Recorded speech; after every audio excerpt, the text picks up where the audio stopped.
Damn, man. You go downtown on Saturday night and look what you catch walking the streets of Memphis. We thought we'd drag him in here tonight and see what makes him tick. Kev, how you doing? Glad you joined us tonight. I'm glad to be here. I'm doing well. Thank you. Now, we've had him on before, but this could be brutal tonight. So if he leaves like within the first few minutes, don't panic. Don't panic. We'll get as many gutsy questions answered from him before he runs and screams bloody murder for us. Oh, wow. Wow. Now I'm feeling intimidated. Alan, how you doing tonight? Ready to go? I'm doing all right. Waiting for the snow. Yes. Working on the room. I'll let you know when it gets here. Actually, you know what? The way the thing's curling around, y'all might get it before we do. Could be. Kind of spinning in the ocean, right? Could be. Yep. No, we got that going on. Still working on the room and get that done soon enough. Give everybody a preview of that at some point here in the near future. All right. Ross, how about you? How you doing, Ross? Doing good. I wish you put your real camera up instead of that background you got. I was playing. Ross uses the trendy bookstore background. It's all a lie. I was playing Imperial Elegy the other night with a couple guys, and they were like, "Who did your interior design?" I was like, "That's all me, baby. I did that. Come on." He doesn't mess around. He's got that smooth. He's got that smooth lighting, right? Oh yeah. What are you playing right now? Play anything?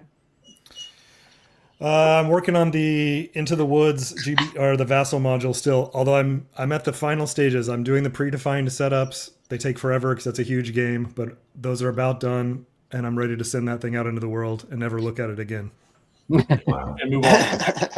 And then move on to Three Dog. So I'm going to email Dick and after I release the Into the Woods one and say, can I get the counter sheets and all that? And hopefully the answer is yes. Right. Yeah, because there's no way that'll be a colossal game to do initial setups for. Yeah, it actually may be slightly smaller than it probably will, but Into the Woods, yeah, that's a nightmare. Well, I don't know if you're setting up the third day or the end of the second day and the full thing in Three Dog, that could be pretty big too. So that's huge. I got a couple months to do it. I think it's shipping in April. That's what the last word was. I was about to say, do we know like a list of scenarios for that? Like, are there going to be start of day 2, start of day 3 scenarios, or is it just the battle book is online now? Oh, all right, I like it. Well, the one we got only has like 5. It's basically the same thing as what we got. Yeah. For simple rules. So same numbers. There's a ton of small scenarios, McMurray. No, I mean that's my point. Is that it's entirely possible that like you have one. Because, I mean, initial setup for the campaign game is minimal. And then if it's smaller scenarios, you might have a bunch of scenarios, but it might not be as, like, let's be honest here, doing an initial setup for day 3 at Gettysburg would be a just obnoxiously large task. Yeah, and I'm seeing the battle book, I'm looking at it. I don't think they've got all the scenarios on here. I think this is like they must have a different book for day 1, day 2, day 3 or something. Yeah, it's supposed to have a few, and like I said, with some of the additions they're making too. Todd, how you doing, buddy? I'm doing great, Jeff. Thanks for asking. Sure. What you playing back there? Well, I had that Gettysburg Soldiers game, that little minis game I tried out with the Battle Cry minis. That posted a video about that. That was pretty cool. That was there and now gone. This is the new BCS game, Danger Forward in the magazine Battalion S3. And then there's Library Napoleonic Battles over there.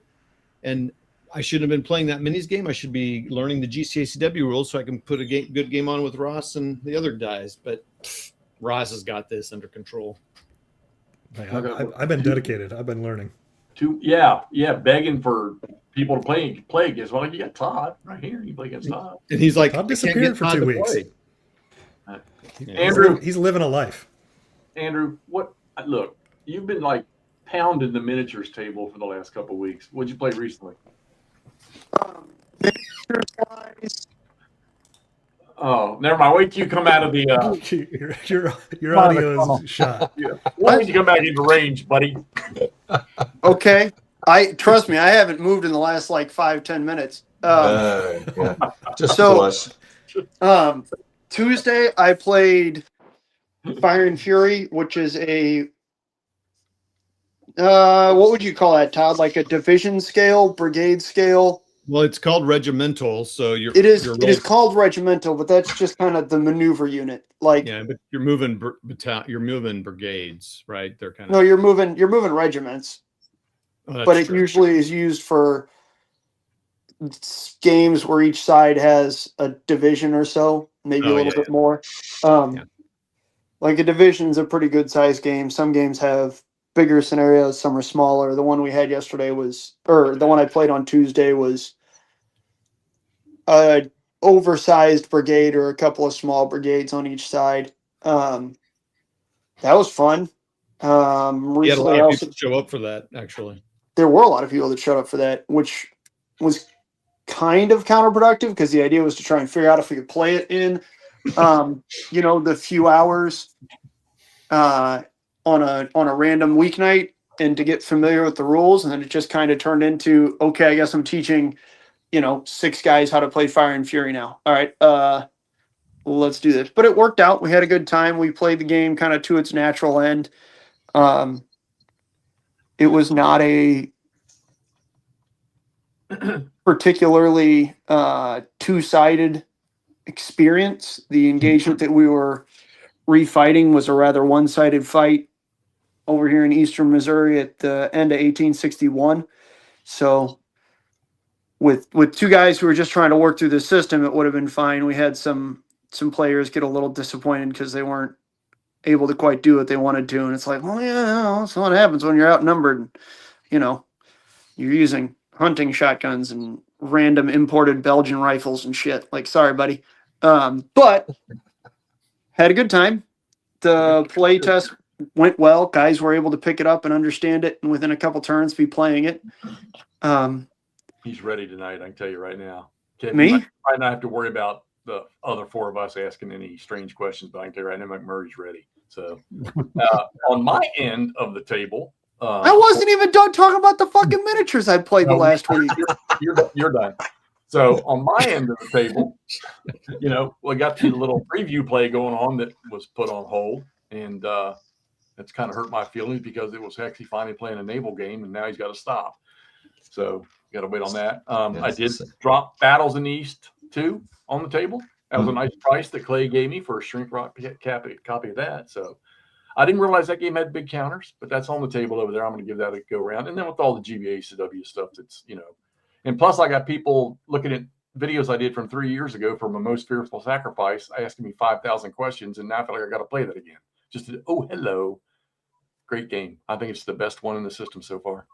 So Kev, what's on? Well, I don't see nothing but one game on your table now. There's nothing there. I just packed up 2 games, so we obviously had that same naval game that got put on hold, and then I wrapped up Inflection Point. So I was curious about Todd's experiences with the new S3 magazine. I have that on order. I think MMP sends me those last, so I'll be looking forward to getting that in a couple of weeks. And then I have all the way down the back, I have World at War 85 mid game. I think I'm on turn 6 or 7 and 13, and it's just a rip roaring great experience. I love World at War 85. It's fantastic. Yeah, you do. Yeah. I get that because it seems to pop up every couple of months. You play something in that. Or Tactical. I haven't seen you touch that in a little while, though. No, I haven't had a chance to get that to the table, although I am keen. I just got in Mark Walker's new Long Road expansion, which is kind of the hypothetical World War III with vampires. So I'm excited to get that to the table because it's just a freaking hoot. Huge narrative, big counters, great maps, and all that sort of fun stuff. I did finish also a multiplayer double-blind GCACW game that wrapped up this week. That was we started that in December, and that was fun. And I'm still playing on Vassal a game of Spring Prelude or Prelude, depending on what country you're from. So I'm playing that as well. I had that set up, but I had to take it down. You didn't play? I want to get it back up again because that's a good looking game. It was fun what I actually did to it. Little sloggy at the start, but yeah. Are you playing the campaign for that? The full battle? Yeah, we're playing the campaign and we're doing Timonchenko's aggressive gambit, I think it's called. So it's more a little bit more hypothetical because I played the other thing, the regular thing solo. So Soviets and my buddy is the Germans, and it starts 4 or 5 days earlier, I think. So it's very wet and muddy and icy, and it's kind of fun, but then it's not because it's muddy. So the Soviets kind of getting after it, and the Germans are struggling to start with. So it's a little bit different. Yeah. Well, what I'm just curious, what avenue are you taking as the Soviets? Are you going to try to cut off that bubble, or are you going to? Yeah, it's a really good question. So there's that salient or bulge that the Germans created, but it's very thinly defended. I'm trying to stay away. I'm cheating. I'm using the rules to my advantage. I'm staying away from Kharkov as much as possible to not release the forces that are there, and pushing in towards that bubble. And then from the south, I'm driving really deep northwest, deep and away from Kharkov, to try and do the big loop, number one. And then number two, I sent the entire Cav Corps south towards the Dnieper River, just to mess with my buddy, because I know he's a very, very conservative wargamer, Right. and he doesn't like having stuff in the rear, which probably a lot of us don't actually as guys. But sorry, I had to get one in, right? And so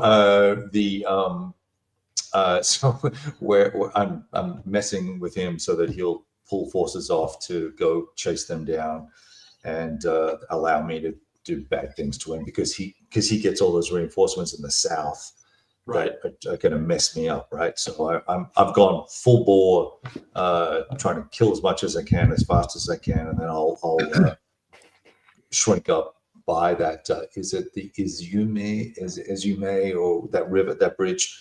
I'll buffer back up on that bridge. Yeah. That bubble, when I think I played I was in the first two maybe 3 turns. That I'm almost struggling to figure out, man, do I want to yank the Germans back? I had to pull a couple of them back because I decided to make the northeast push to cut that salient off. So I had to pull a few of them back. But I was kind of having, I think, my first attacks with the Russians in that little corner, because you're still kind of limited to everything you can activate. Right. And I think I forced the activation there. Plus, you got those units that aren't activated yet. But I'm trying to push northeast. They had some good attacks, drove the Germans out of there, but it took me 3 turns to make any hay just east of Kharkov, where they're already across the bridge there. Right. But I started to, like I said, I had to take it down, but I was starting to make ground over there. But I want to get that back up, because I want to see what happens when the Germans, who is it, Kleist or is it Manstein? Who is it comes on in the south? Oh gosh, there's 2 groups that come on, and I don't recall, but I think it's Kleist, and then there's 16th Panzer is in the north, and I think some SF comes in the south. There's a lot of armor that comes in the south. It's a beatdown. They're going to raise hell. Yeah, I pulled back as the Germans almost immediately from that whole bubble, and just consolidated around Kharkov and rotated guys in and out once they lost steps, and just made it real difficult for the Soviets. I do like the vast amount of victory locations in that game. Yeah, it's fun. Yeah, it's lots of choices. Yeah, just not calls and casualties. All right, so all y'all out there, we've got a few of you popped on here. I'm sure. I have a question. Todd has a question. So that Spring Prelude is kind of the Greg Blanchett Victory in the West, whatever you want to call it, kind of variable combat, whatever they're calling it. System. Yes. How it's about Kharkov, right? Spring Prelude is. So how is it different than this? Similar system, similar chip pool for strength. Same, if not identical rules. It has. That's a great game too. I have that as well. It's a great game. Well, this is by him too, so I was just kind of curious. Yes. Why do I need that one if I have? Well, I think maybe the scale is different. I think that one in your hand is might be battalions of units. Yeah, Division Corps Brigade Battalion. Yeah. So I honestly, I would have to look at my notes. I don't know. He has another system called Silent Death coming out for Legion games. I just got a test module of that. I'm going to play a pose next week, and that is also set around the same time period. He's a Kharkov freak, so he's looking at all sorts of different ways to expose. He's got 3 of them, doesn't he? He's going to pop with Legion. Yeah, three volumes. Yeah. It's Mars. I think Operation Mars. Right. That's right. I think maybe it's not Kharkov. Maybe it's that's Mars, but that's going to be the same scale as Spring. Yes. Yeah. So, okay. I saw a couple snapshots of that thing. It's the maps look a little bit different, but if the system's the same, I'm good. Let's see who's out. I know we got Chuck popped in there. Mark Herman, first one popped in there. Mark, check your email. Toll, glad to see you here, buddy. I understand, Brian, we're going to kill off Greg in his 4 Against Darkness game and replace Greg with you and your character. Tour guide Phil, good to see you here. Really good to see you. Can't wait to see you in October. Oh, see you in June, I hope. Slav, see you in June. Slav has offered me to bring me a copy of Flying Colors in June. Whoa. So what is happening? Dude, I don't know. Sales. Glorious 1st of June. So Paul Dangle, how you doing? BO, good to see you here. New name, I don't recognize, but thanks for joining in. Jeff Edwards. Hey, there's Wargamer. All right. Stuart, glad to see you here. Nathan, good show today. I was on over there with the guys from with Tony and Ruff and Nathan and Herman Lutman. Nord, of course, Nord's here.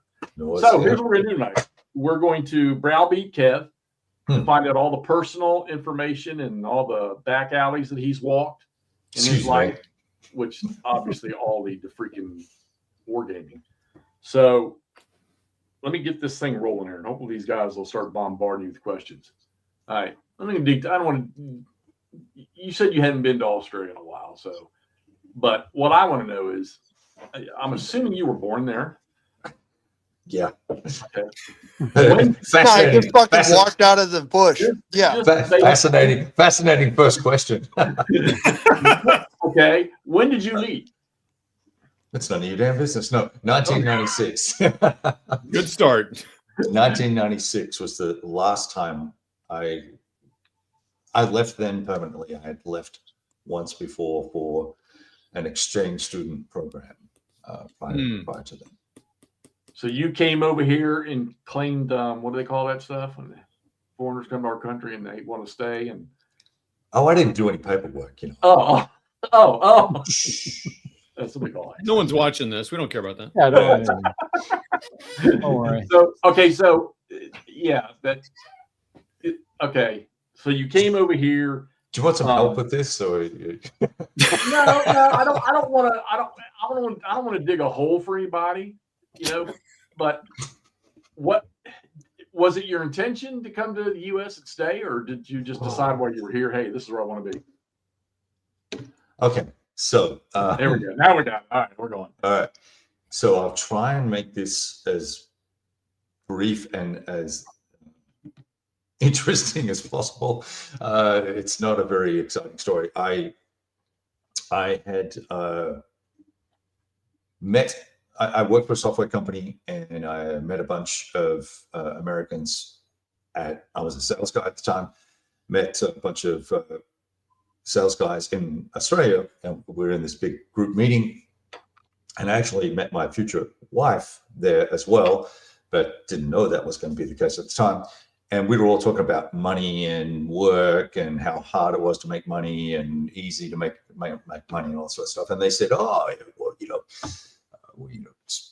huge market in America, blah, blah, blah." But I said, "Well, look, we make the same amount of money." And then they said, "Well, what do you pay in taxes?" And they told me what they paid in taxes. And I realized that if I worked the same amount of hours that I did in Australia, that I would make 1.5 times as much more money, basically, right? So that was this is nearly 30 years ago, right? So I went up to the US manager and I said, "Hey, how do I transfer?" And he goes, I'm glad you asked, because we really liked your presentation and the fact that you had your customer write your presentation for you and didn't know anything about what the presentation was other than it had cute pictures. So we thought that was really cute. We'd love to have you. And then my boss came over and said, oh, you're not going anywhere until I just trained you. You need to stay another year. And when you make your quota, you can leave. So I made my quota 9 months later, told my boss I was leaving. And then on April the 7th, 1996, I moved over to the US. They gave me a choice of places to work, and I lived in New York and I worked there. And I made my quota there for the full year in 90 days, right? So so I got very lucky. It wasn't skill, it was just pure luck. And long story short, I wanted to work for 2 years and then come back and open up a cafe on the beach and give foot massages to beautiful girls in bikinis. And in between that plan and living in New York City, I invited this girl that had worked at the company out on a date. She had no longer worked there anymore. And a bunch of guys told me that she was really desperate to hear from me. And it's, you know, when a guy hears that a girl's desperate to hear from him, and you were me, you're like, I better call her. And so I invited her out on a date, and she said, I live in Dallas. And I said, well, I live in New York. I'm from Australia. How far can it be? And we were married 6 months later. So, and so now I'm here permanently, and that was 30 years ago or something like that, or 29 or whatever it is. So I'm assuming you transferred to the Texas office or something like that down there. Yeah. Well, so my the New York office got sick of me, so they transferred me to Atlanta, and I ran that region. And I took over Texas and Arizona and Nevada and some other stuff. Ran those two things, and while I was traveling, I was gone 3 days, 4 days a week traveling, and so I very quietly moved the office to Austin, which is where my wife was from, and so we moved from Atlanta to Austin, and then the rest is history. Damn, I think you've seen more of the United States than I Yeah, have. I don't think there's except for the little square ones up on the top left-hand side. I think I've been to every state, not Alaska, obviously. Those are some big ass square ones. Yeah, well, you know, but it's all snow. And I don't think that's where he wants to go, though, from what I get. Can I ask, what was the specific software or software company? So the first one, the one that moved me here, was data analytics. So back before data analytics was really cool and sexy and everybody was doing it, we were doing what were called executive information systems. And so I would build data models for a customer. I would go on site and build them on the spot and show them, prototypes. And if they would give me an Excel spreadsheet, and I'd put it on a freaking disk, right? They'd give me a diskette, and I'd put it in the PC, and I'd load a data model, and I'd build a data model for them. And I was like, look, if a dumbass Australian can do it, how hard can it be? And we sold millions of dollars worth of software, and Seagate Software ended up buying us several years later. It's a long story, but anyway. So there's that data analytics, and I did a lot of cybersecurity stuff, mainly mainframe things. I don't think I've never heard you. I guess 4 or 5 years now I've been around. I don't think I remember the first thing I heard about you was, oh, he's a hand model. And then I sort of associated that with skin cream or something like that. Eventually I figured that one out. But I've never heard you really talk about, I think I always thought maybe you sold high-end, computer stuff, high-end, Yeah. Bitch, you told me he sells like hand cream and shit. I did. I ran. Most of my career, like 98% of it, has been in technology. And generally speaking, once I did my stint as sales and executive, leader, sort of some mid-level leadership things, I moved into companies that had problems, and I became a turnaround fixer guy, and I did that for a long time. And so I wanted to get out of tech, and some investors approached me and said, "Hey, we got this skincare company, and I know you don't know anything about skincare, but it's just not being run well, and there's a lawsuit and stuff. Can you help us fix it?" And I said, "Sure." Once again, how hard can it be? It's all inputs and outputs, and it actually was quite complicated because it's all a load of magic and bullshit and unicorn fairies and dust and all that sort of fun stuff. So it's all lies and misrepresentations basically. But I didn't say that. I have great skin though. Yeah, well, I thought they were serious about that until I learned a few weeks later that that's what you. 30 years. Yeah, I did it for a while. I mean, I did 2.5 years of. I remember you telling a story about trying to get your boy to fly up to Nashville or something. Yeah. To do something. It's been a while since I heard that story, but I thought that was pretty funny about that. So. No, it was another employee, and then I think you said your son ended up doing it. So, speaking of your boys, okay. Yes.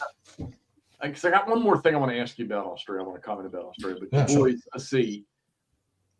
You got 2 sons. Yes. 3. Right. 3. Okay. I want to know about the one that went to Annapolis. He's not mine. He is a nephew. Okay. Yeah, but you probably still treat him like one of your own. So. Yeah. He's a naval officer, right? Now, what about your 2 boys? What are they into? Because I mean, every now and then. 3. Let's try to do it slow. 3. I'll show you something real cool. Hang on. Okay. God, this guy wears shoes inside of his house. If your floors were as dirty as my floors, you would wear shoes too. They're very Buddy. So that is the graduation patch from Nuke School from my nephew. He said that. Oh, nice. Yeah, so he just graduated or was about to graduate from Nuke School. He's headed to the subs in the fall. What are your boys into? Mine are, let's see, the youngest is doing his last semester in college, doing marketing, but he wants to be a law enforcement guy. So he's applying to DPS, Department of Protective or whatever it is. Public safety. Public safety. That's it. Thanks. So he's doing that. My middle son is a graduate, computer science graduate, and he moved out here after school to take a break and hasn't left. He started a business, and so he is now doing tech support for small businesses out here, and dumb people like me who don't know how to use their phone and stuff like that. And he is living the life of Riley, having a great life and making a lot of money. Kind of jealous actually. And my eldest is in construction. He works for one of the biggest firms out here, and they're working on some big lighting, power, not lighting. What do they call it? Power transmission lines. They're rebuilding or putting in new transmission lines, and they're doing all the form and base work and stuff like that. And he's been doing that for 3 or 4 years, and he loves being outside in the dirt on huge pieces of equipment. So that's my boys. Yeah. Nice.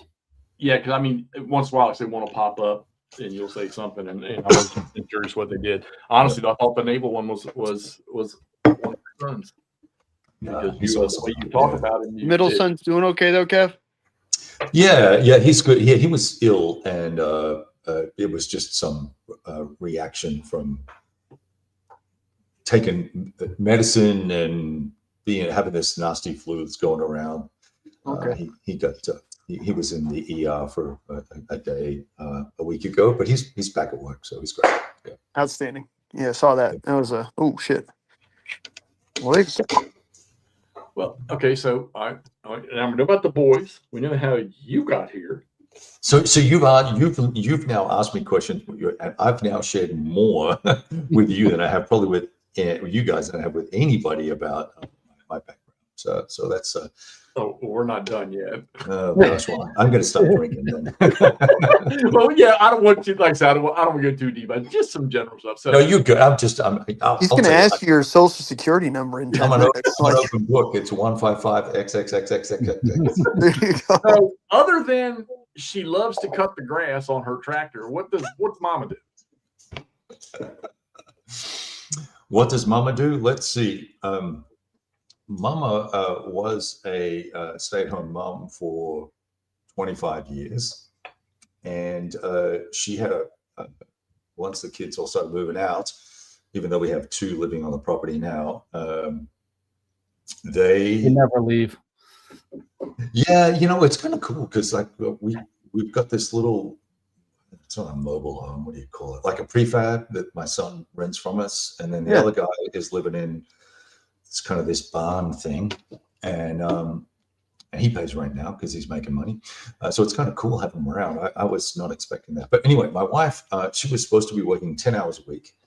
And Kelly is now, they got this huge new client. And she's gone from executive assistant to, I think her latest title is chief of staff or something. So she's now doing 10 hours a day, 7 days a week. And so she's cranking, doing, it's all hourly because it's supposed to be just a part-time gig for this little company. And it's kind of blowing up on her. So I don't really see her very much. So, which, more gaming, I guess. You get to sit around and push cardboard around all day. Which it's great. I see the stress walking up and down the hallway, and I just go. So before we turn this over to talking about you and gaming, what I want to know is so you've been here 30 years. Mm-hmm. Do you miss kangaroos? Do you miss your favorite beer, Foster's? And did you have a dingo as a pet? 2 koalas and 4 kangaroos. Yeah. You're pulling my leg now. Come on, really? Just curiosity, where were you? Where'd you live in Australia? Jeff absolutely believes you.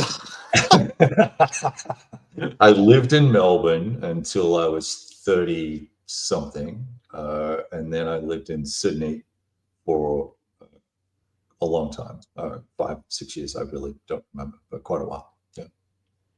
Now, I flew in there in the middle of the night one time. Don't know where I flew into, and wherever it was we flew into, we got on a helicopter, and we were out in the middle of the outback for 2 weeks. And it was the same routine leaving. So I'm in Australia, other than it was hot. You would have been in Darwin or somewhere like Alice Springs or something like that. Very hot. There's no outback by helicopter from any of the major cities that I'm aware of, anyway. Oh yeah, no, I don't think it was a city. I'm half sleeping in Orlando, so But we switched up with a recon platoon down there, and they took our job in Germany, and we took their job for training for a couple weeks down there. So I mean, it's good training. That's where I first learned how to do, or started to learn how to do tracking, how to track. So. Oh wow! Now was it desert or was it jungle or? No, it was definitely sand. Sand. Okay, yeah. So that probably would have been Darwin, I think, or south of Darwin somewhere. Yeah. I mean, it was good training. It's definitely different breed, and just like going anywhere, the dialect can be a little testing if you're not used to it. So It was all good fun. The only time I'd ever been there, I actually don't remember much about it, just the training and stuff. But all right, let's get into this gaming stuff here. So I'm gonna start it. Hopefully, you guys are gonna have some stuff to bombard him with. First game you played, and how did you get started gaming? The mythology is there was this very cute 18, 19-year-old girl that worked in a toy store. And I would go to that toy store after school as a 12-year-old, where my mom would meet me and pick me up because we didn't have school buses and stuff. And so I would wander around this toy store and look at all the toy soldiers, and I collected all the little stuff out of the Look and Learn magazine. You've heard of that? Look and Learn, the English magazine. No, that's a new one. Well, you can Google it. It was an old was like a boys' exploration magazine, and it always had a battle in it somewhere with all the red blocks and blue blocks and the arrows showing where Napoleon went and how he won, Austerlitz, or how he lost Waterloo or whatever, or, so famous battles. And so I was always interested in that sort of nonsense, and had all the little 20 miniature soldiers out of the back of those magazines you could buy for 99 cents, right? And I was in this toy store with all these cool games and this super cute girl, and me being 12, I'm like, oh, Heidi's so cute. And that was literally her name, was Heidi. And so I got my mom to buy me a war game because I was in there all the time. I saw this box, Avalon Hill, Napoleon on the front cover, Waterloo. That looks really cool. I must look really smart and intelligent and cool, and this will impress her because I had dreams and aspirations, right?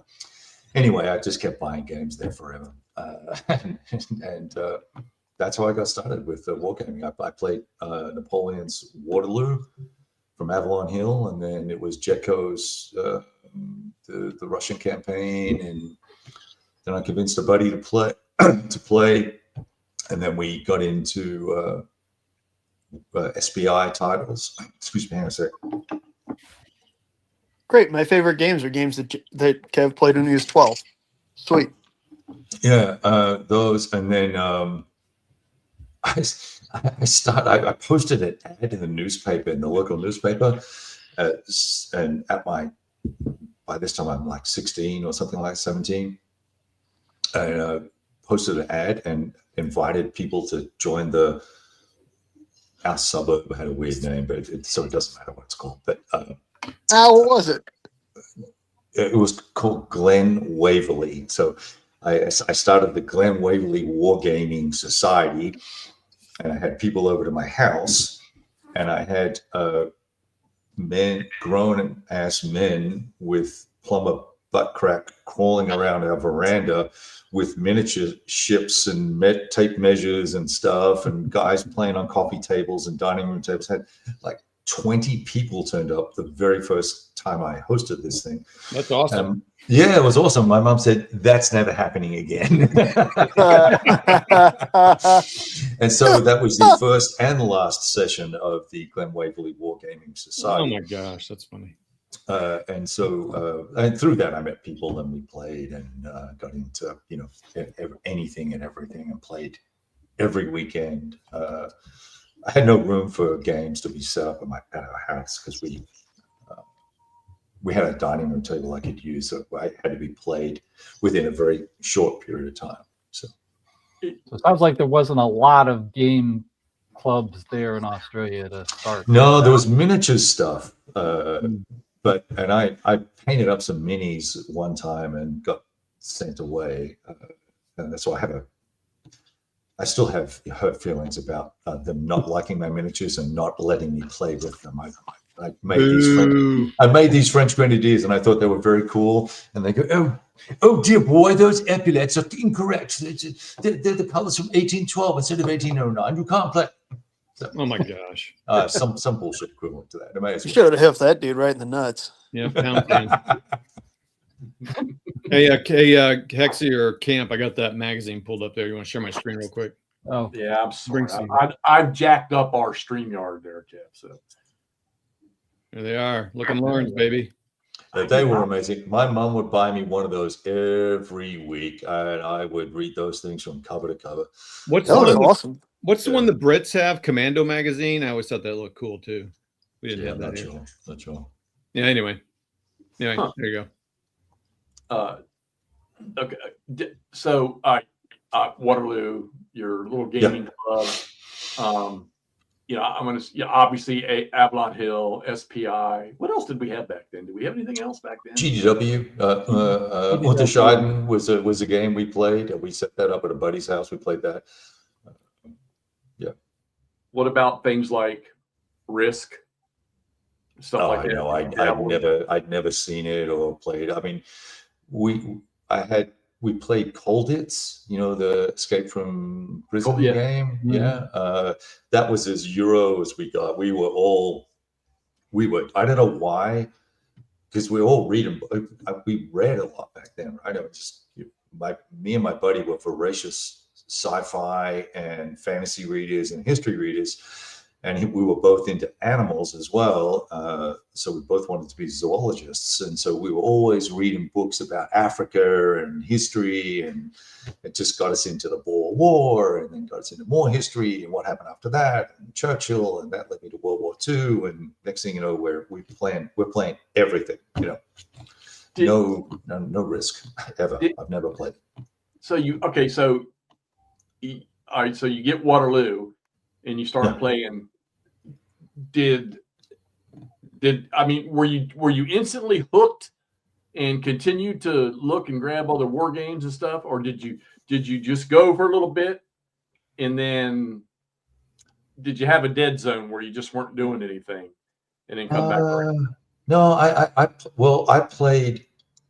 So when I started, I played Waterloo a lot because it was the only game I had, and they were expensive back then. And my mom was a waitress and my dad was like a FedEx driver, right? I mean, we were not well off, and we lived in a brand new subdivision. We were the only house in the neighborhood for several years. So apple orchards all around. So I either played outside, and we played sports, or I was at the dining room table trying to crank out a game because it had to be packed up for dinner, right? And so, so I think it took me probably 10 plays to get the rules right. And I finally realized there was no stacking limit, right? And then I realized that it was kind of a stupid game because it was just two huge stacks. You could literally have two huge stacks and attack each other. And that's how you could win as Napoleon. And I thought that was very clever, that I was very clever. And so that's when I decided I need to move on. And I got a little part-time job and bought some other games and got to visit Heidi and look at her pink cashmere sweater and ask her what war game should I buy. And then I saw SBI magazines, right? S&T. Saw the backs of those: City Fight, Next War, and Fool the Gap, and Sinai, and all that. It's like, oh my gosh, I gotta have all this stuff. And I had all those flat packs. Yep. Oh, all the flat packs. Right? I had dozens of them. They're all, I don't know where they are now. They're all, tea chest somewhere in Australia, abandoned. Did you ever have Terrible Swift Sword?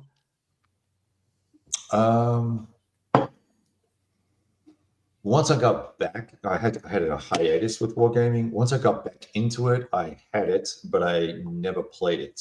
So I moved it on. I don't know what we got to do to drag him into ACW, but we're going to find something.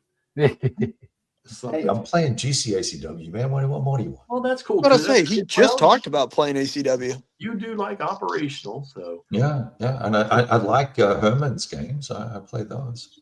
Yeah. Let me ask you this. We've talked about war games. You said you're reading science fiction. Did you get into any of the science fiction games way back when? Well, what's the one? Not Star Soldier. What's the Starship Trooper? Yeah, Starship Trooper. We used to play Starship Trooper all the time. Oh my gosh! So I wore my copy out. That and Avalon Hill's Outdoor Survivor. Played that a lot too. We would make up goofy rules and change things and mod things a lot, real hard. Yeah. So you had a buddy that you played with then. Yeah. He lived right up the street from me, and so we walk up to his house Saturday morning. His parents, his dad was a chef, so he'd have breakfast and lunch there. We played all day, right? And that's how we got into Dungeons and Dragons, and we did. He and I played D&D together for a handful of years, and then we got a crew together, and we had 6 guys once a month for probably 8 years, 10 years. Oh, wow. Yeah. That's cool. Damn. Glad to see that the other side of the world did the same thing we did. Yeah. It's all good, man. I mean, it's great stuff, great imagination, and I'm curious, when you were doing all that business traveling, were you still gaming then, or is that what your hiatus was? For work, yeah. So when I moved to the US, so I stopped. I guess I really stopped when I got at college, and then Mm. and really didn't reconnect until my eldest had a project. Oh, wow. You had a big gap. Yeah. Yeah, about Alexander the Great. So he was probably 10, 15 Oh, wow. Okay. years of just reading books. That was all I was doing. Did you keep your games, or had you sold them all? I lost a whole bunch in a couple of moves. And I had a few. I had Alexander the Great, Alexander the Great Deluxe, and a couple of flat packs and some broken down crap. And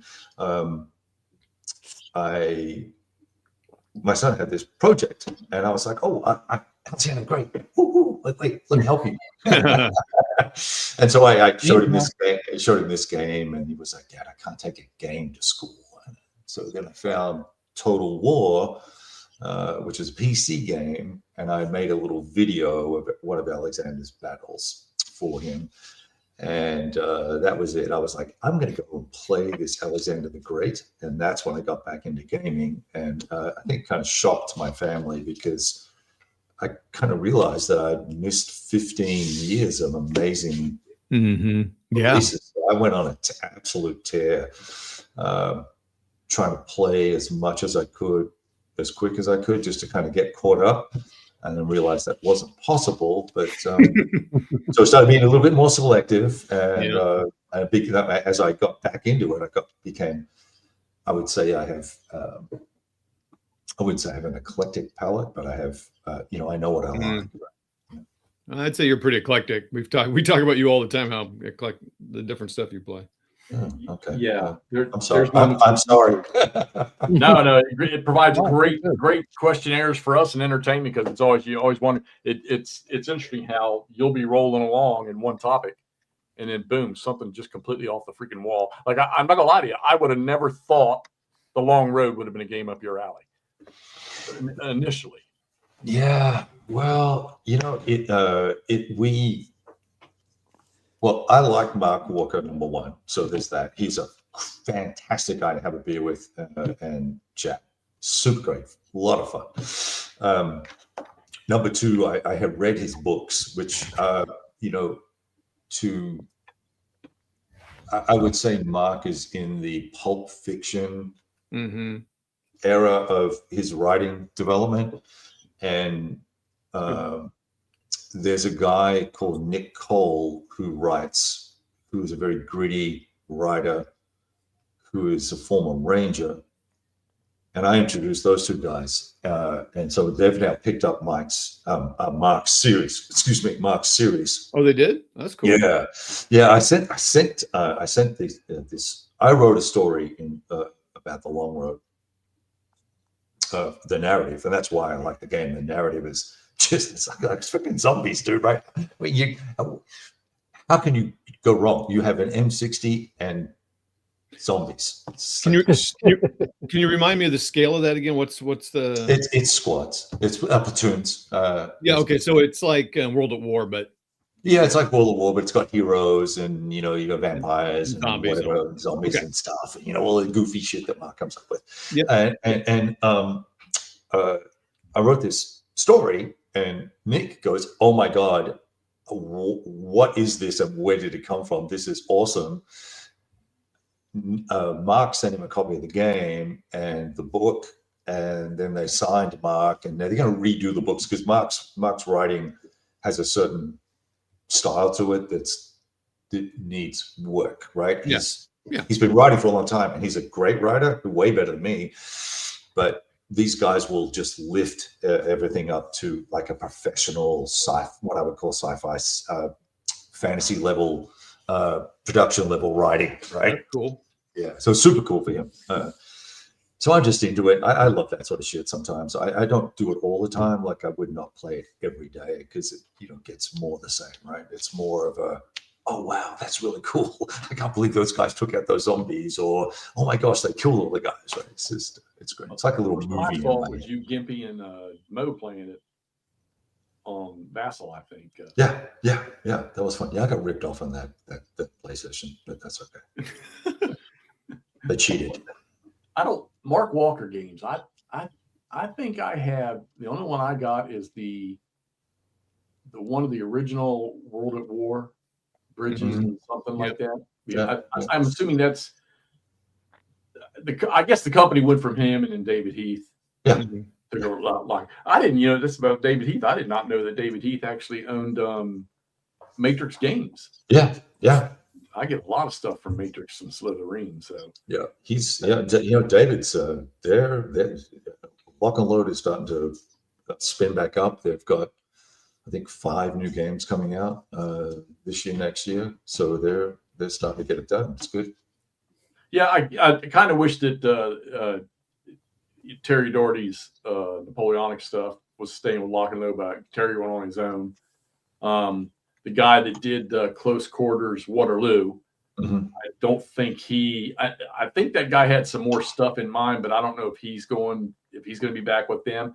I do know that they were revamping, or well, I don't say they're revamping, but I guess they're going to do the big, huge combo box for Tactical, where they're putting they're doing the Normandy one. They're doing a reboot of the Normandy. Yeah. They're going to try to add all the nations into one box, and it's going to be a massive box. So yeah, they do all the current content for Heroes of Normandy plus new content. Yeah. The Terry stuff,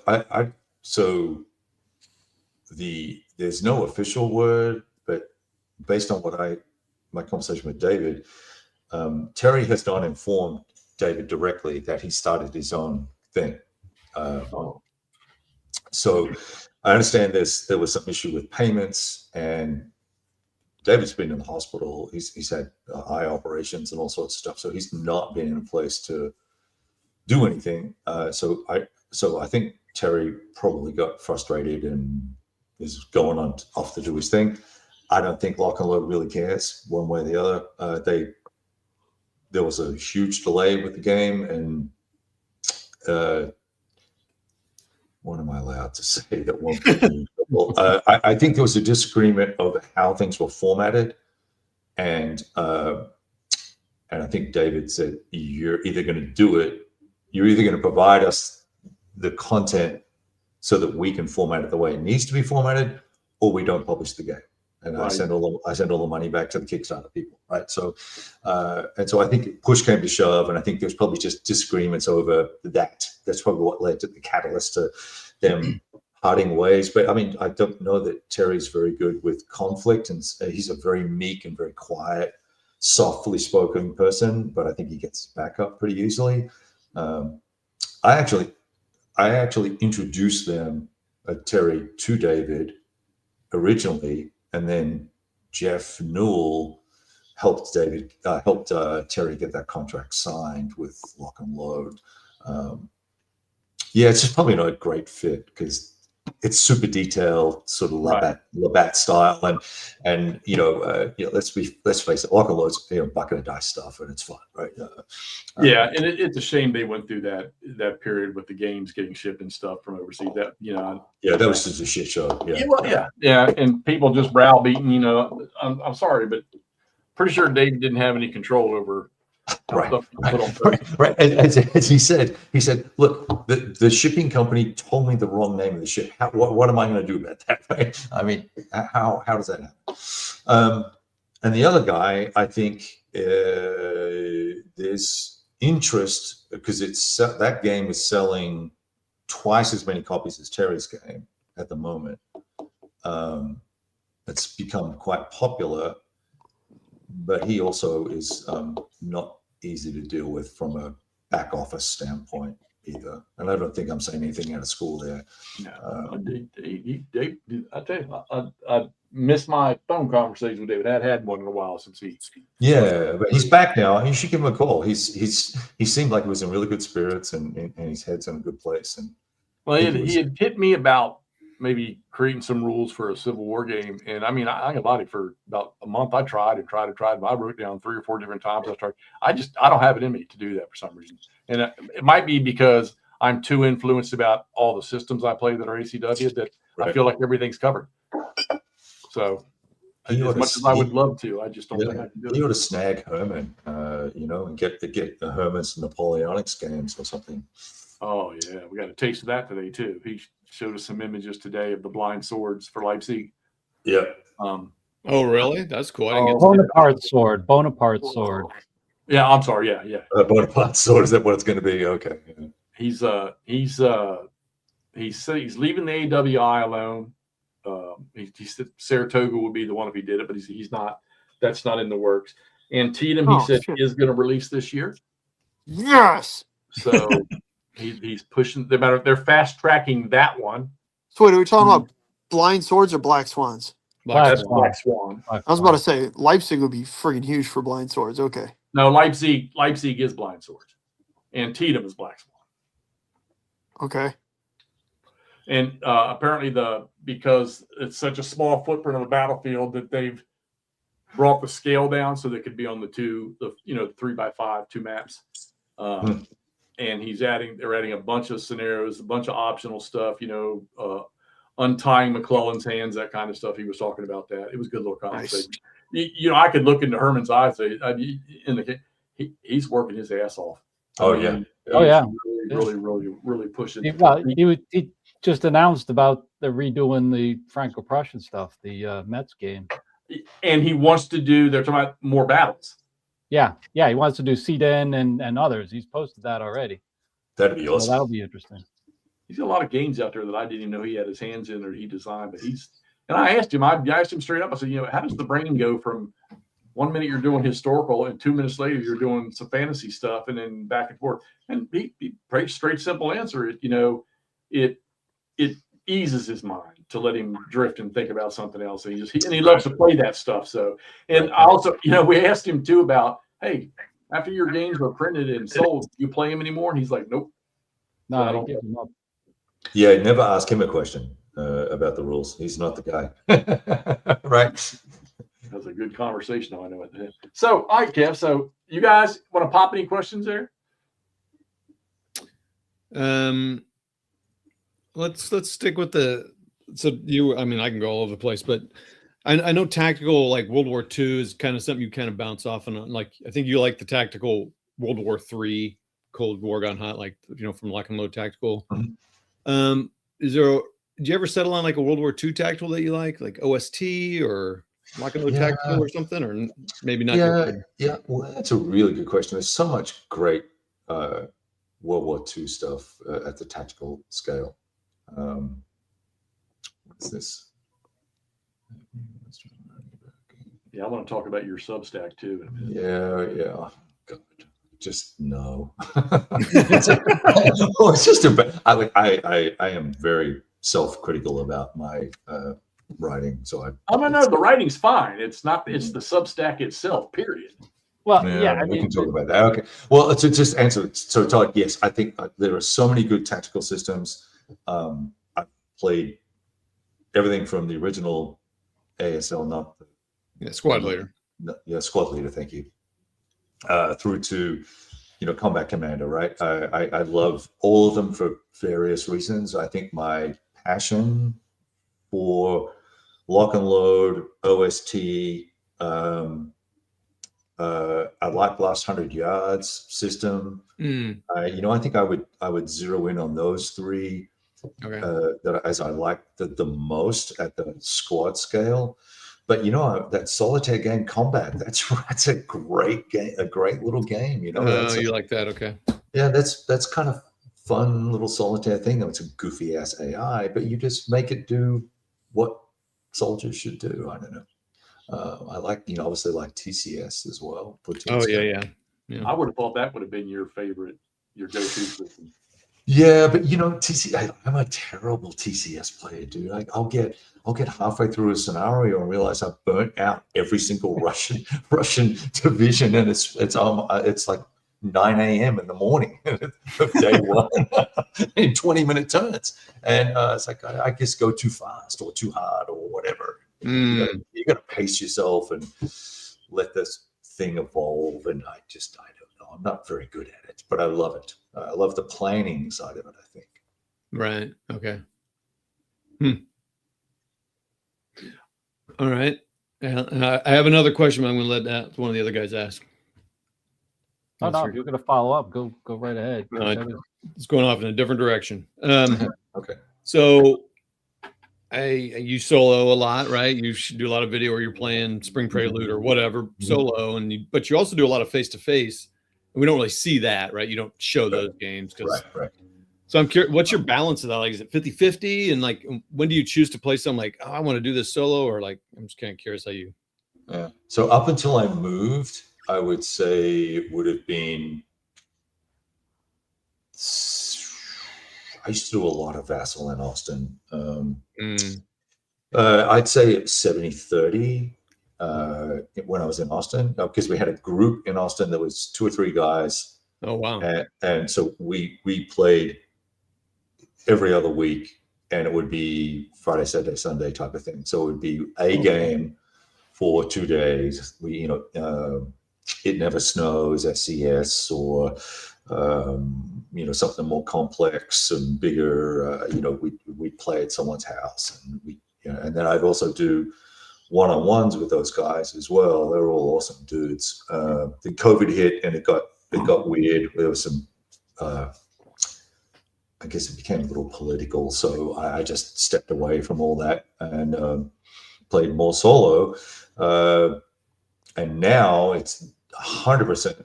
Well, it's 99% solo. I do some stuff on Vassal during the week with a couple of buddies. And there's a new store here in town. I was talking to the owner. It's a game store, and he has gameplay space that he rents.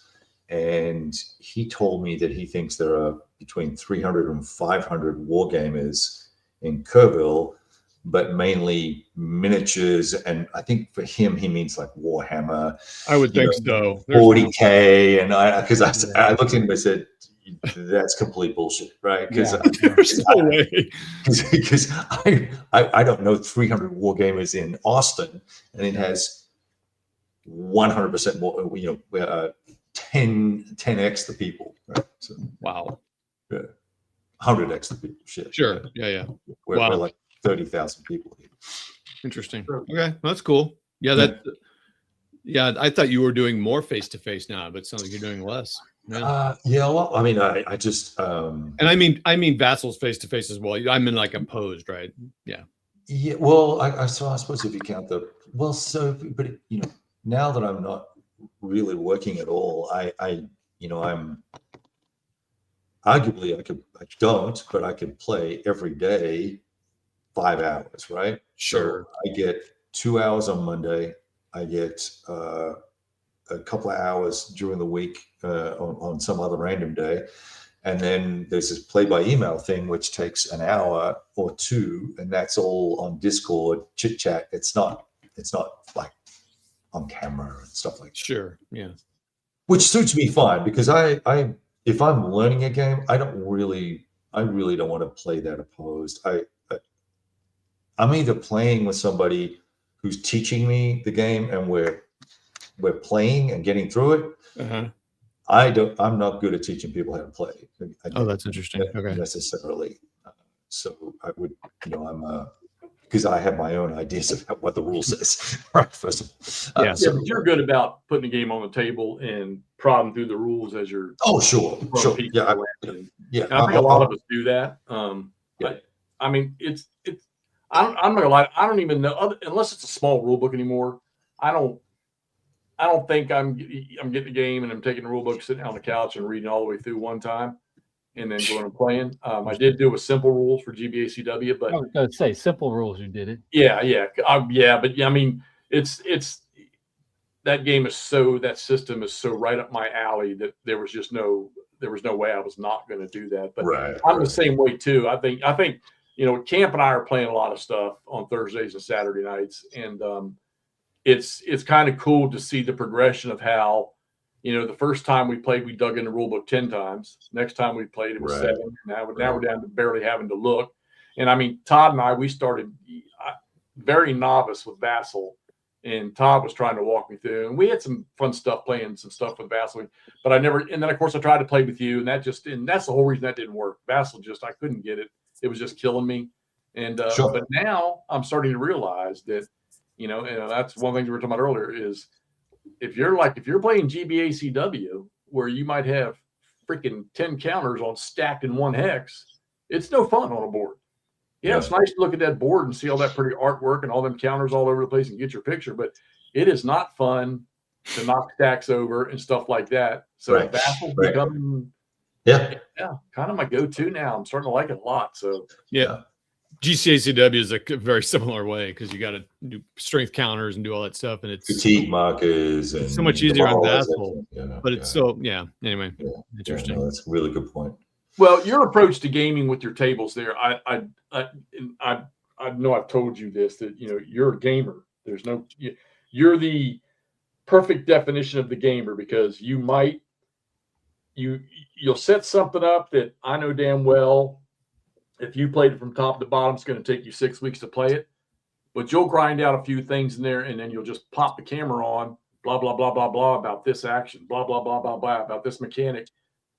And I think I know me as another gamer wanting to pick things up from other gamers, that does a world of wonders for me to be able to see that, because I don't need Kev to go through every goddamn rule of a game he's playing.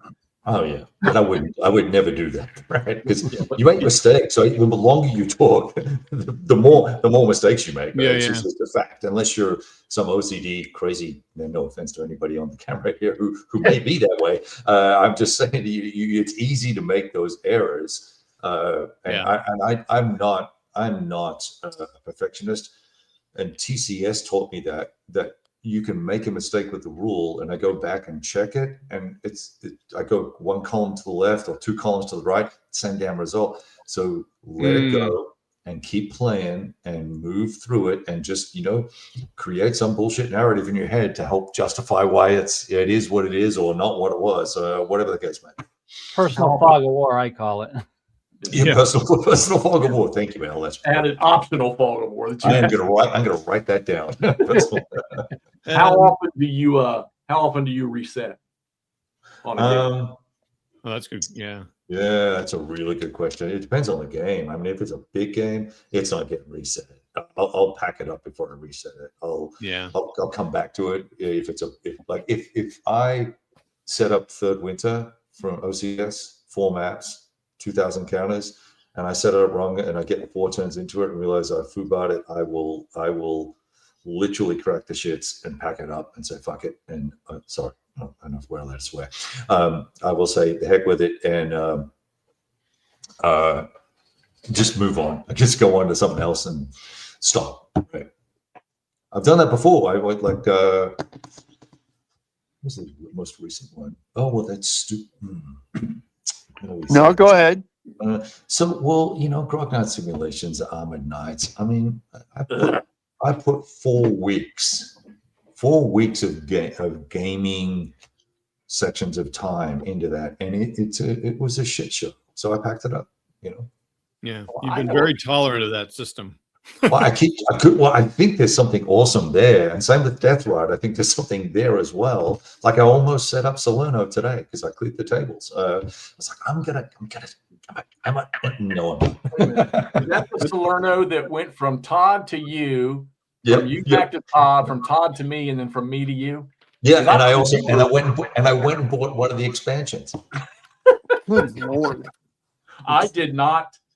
I'm trying to think what it was that flipped my switch and said, no, this ain't worth me getting into. And I can't remember what it was. I tell you the one that I'm regretting that I'm not doing more of. And like I say, I think I have an exception because of all the ACW stuff that's fixing to happen this year, is TCS. I mean, I've got pretty much all the TCS. I might be missing one. And I'm not. It's just another one of those games, like a handful of systems that I know I'm not going to let go. Right. Whether I even get them on the table and play them, I know I'm not going to let go of them. So now that I've said that, on that shelf behind you right there, and I don't want to do the island thing. I'm so freaking tired of hearing that. But what are some of the systems you have that you feel you'll probably never let go of? Well, okay. So World of War 85, TCS, OCS, did I say Lock and Load Tactical? I probably wouldn't let OST go because the maps are gorgeous and counts are cool. I am letting go of Great Campaigns, American Civil War. I am letting go. I would never let go of GBOH.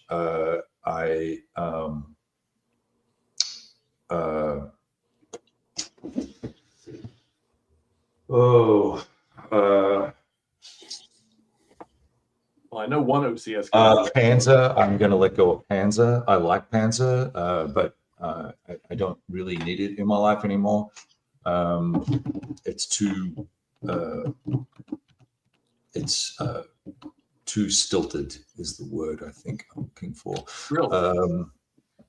Yeah. I had a different opinion about because Alan was going to run through me because Alan's very efficient with Panzer. I didn't like all the freaking information counters you had to drop every damn turn. Yeah, there's a lot of info counters, but it's a great game.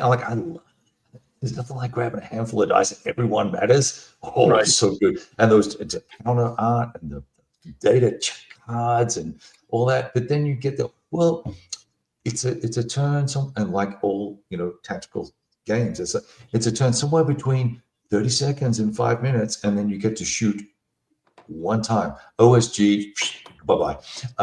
Really? But Panzer, you get to shoot once, and I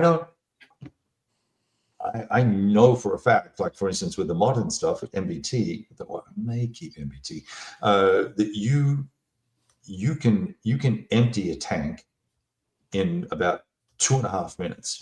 You can empty an M1A1's ammo cache, and they're out, and then they're going back and resupplying back to the next phase line, and they can knock out what one guy told me. He was a tanker. He said if we're in a revet, we're not a revetment. What do you call it? Where you hold down, yeah.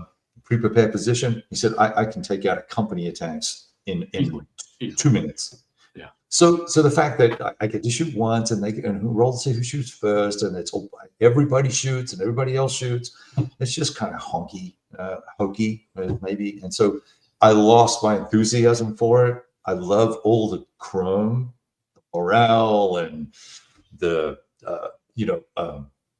all the specifics of the hits. I love all that, but just the activation and the stilted nature of the game just ruined it for me.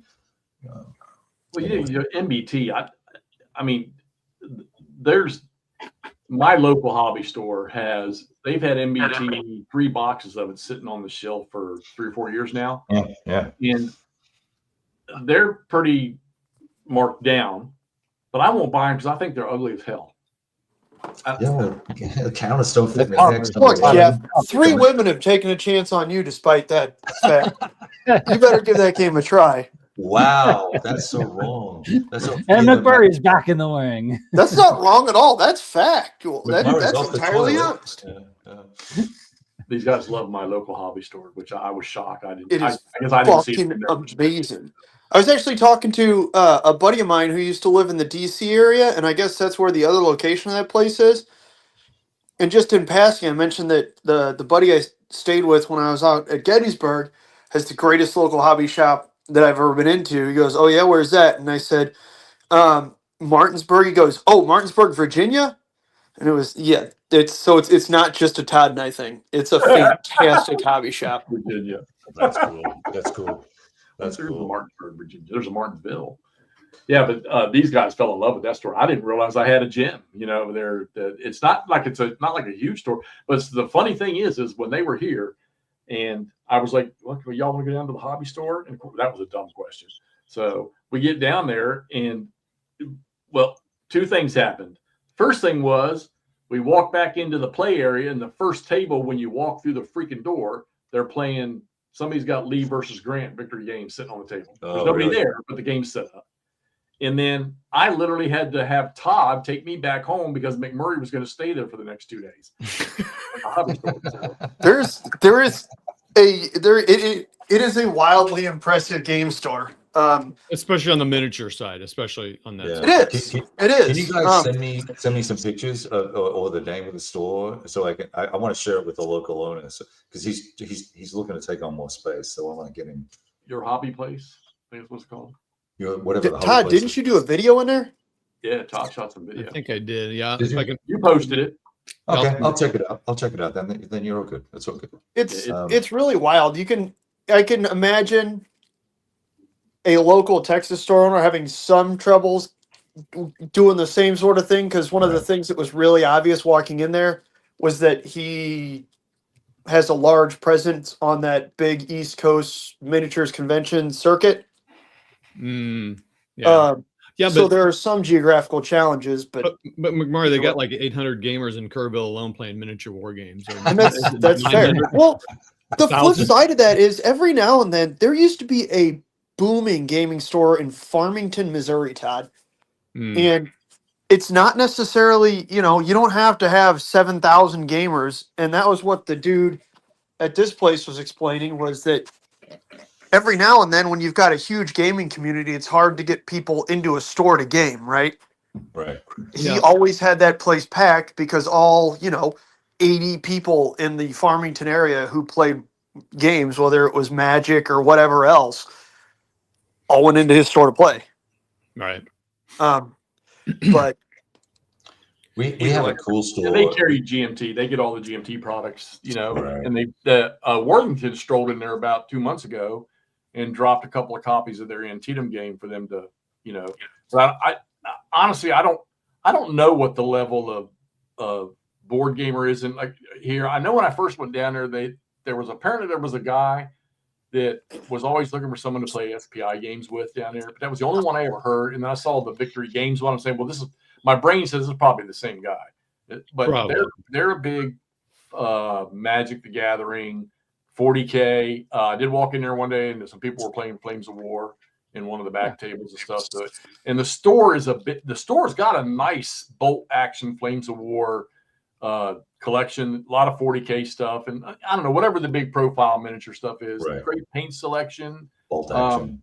One row, not even a whole row of board war games.